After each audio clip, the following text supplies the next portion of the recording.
Imagine your child walking on walls, flying, and speaking strange languages. That was the reality for a family in Indianapolis, Indiana. In a small household, the veil between our world and the realm of darkness grows fragile, and the sounds of disturbing events echo through the stairs. The air hangs heavy with an unsettling presence, casting a shadow over the world we know. A sense of suspicion lingers, like unseen forces moving in the darkness. And they do.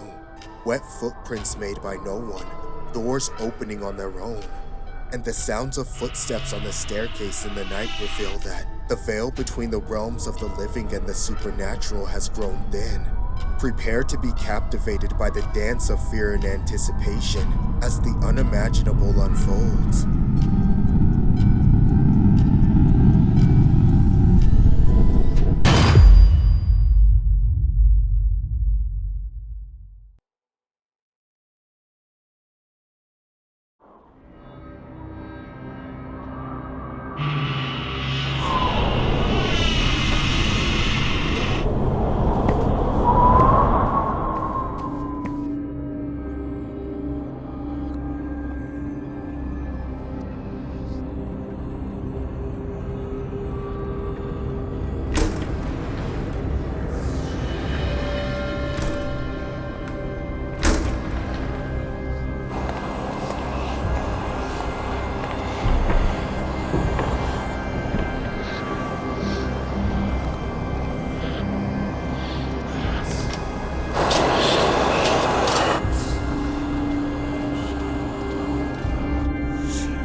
At the Savior's command and forth by teaching, we dare to say. Exorcisms are a dive into the depths of unspeakable horror. They're shrouded in ancient darkness and chilling mystery, with origins reaching the ages. These haunting rituals are forged in the heart of fear, born from the ghostly encounters between mortals and otherworldly beings. Since antiquity, exorcisms have been a part of various cultures and belief systems, including Christianity, Judaism, Islam, and indigenous traditions. These intense and often dramatic rituals involve prayers, chants, sacred objects, and the authority of a trained exorcist to confront and expel malevolent entities. Expelling these forces requires the poisonous of a priest and involves several tools: holy water, crosses, and sacramentals. The house on Carolina Street stood as a gateway to darkness, concealing a terror that defied logic and reason. Within its walls, sinister forces manifest.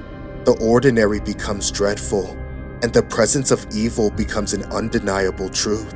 Latoya Ammons and her 3 innocent children had become entangled in a nightmare beyond comprehension. At first, the authorities dismissed their claims as a desperate ploy for attention or profit, but as they delved deeper into their story, they realized she was facing something far more demonic. The incidents defied all rational explanation. A 9-year-old boy defied gravity itself, walking effortlessly up a wall as if guided by unseen hands. It was a sight that shattered the skepticism of even the most hardened disbelievers. Profeta, Santa Michael Arcangele, fende nos in puelio.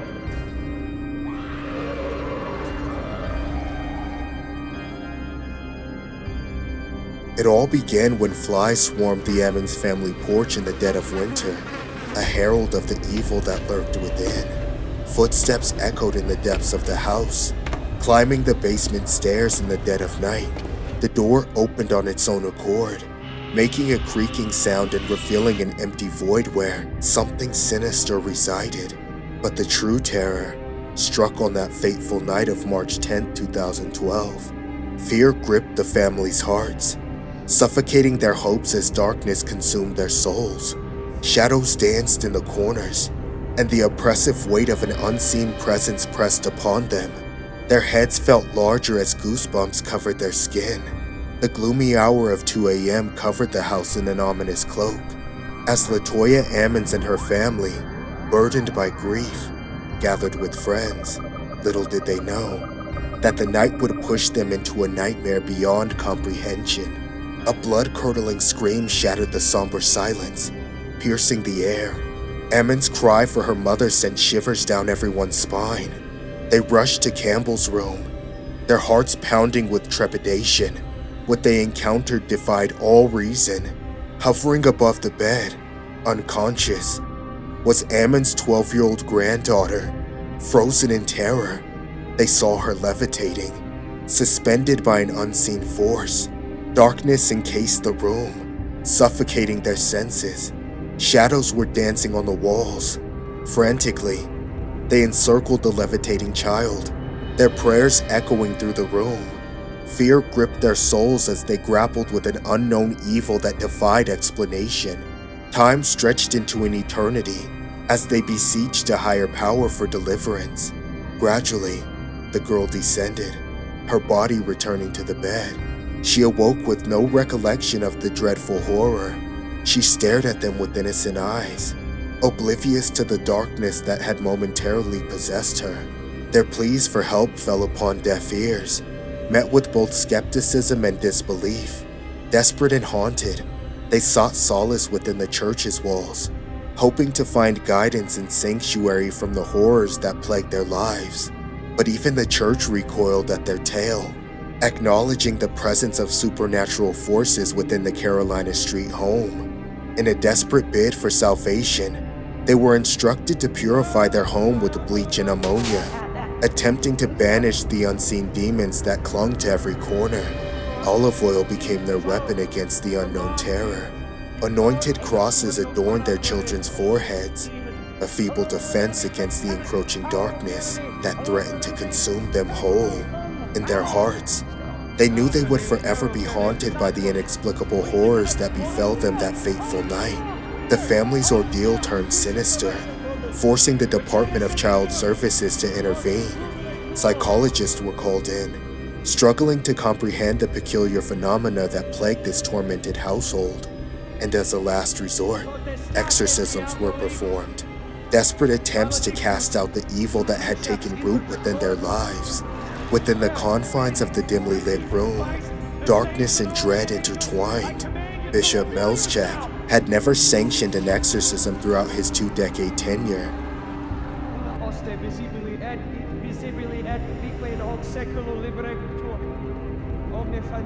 Secrecy, leaving room for speculation and doubt, initially met with resistance. Father Maginot's request for an exorcism tested the boundaries of disbelief. The bishop, reluctant to grant permission, referred Maginot to other priests experienced in demonic encounters. Desperate for a solution, Maginot sought guidance from clergy, who advised him to find the rites of a minor exorcism. With newfound knowledge, Maginot embarked on a dangerous path to rid the Carolina Street home of its demonic inhabitants. The air grew heavy with anticipation as he conducted an intense blessing, a desperate attempt to purge the dwelling of evil spirits. But mere rituals could not suffice when faced with the depths of the evil that had trapped the family. Summoning the strength to confront the demonic forces, Maginot performed a minor exorcism on LaToya Ammons.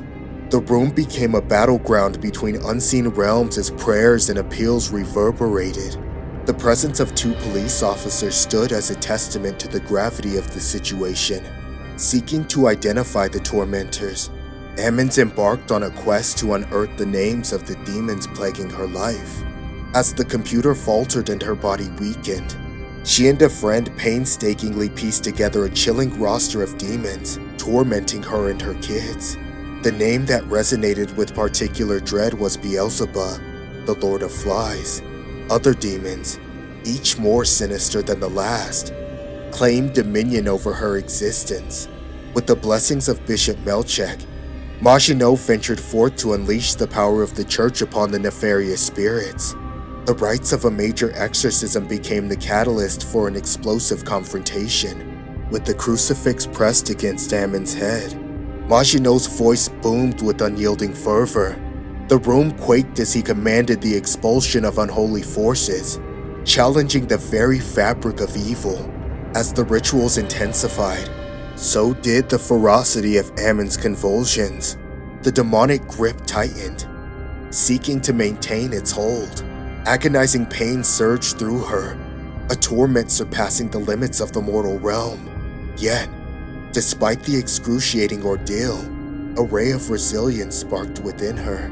The demon's influence weakened, and in a moment of respite, Ammon succumbed to a slumber, an attempt to elude the ritual's grasp. At last, Ammon and her children would sleep without demons threatening their peace. Their nightmares waned with each passing day. The veil of darkness lifted, allowing a semblance of peace to finally settle over their shattered existence.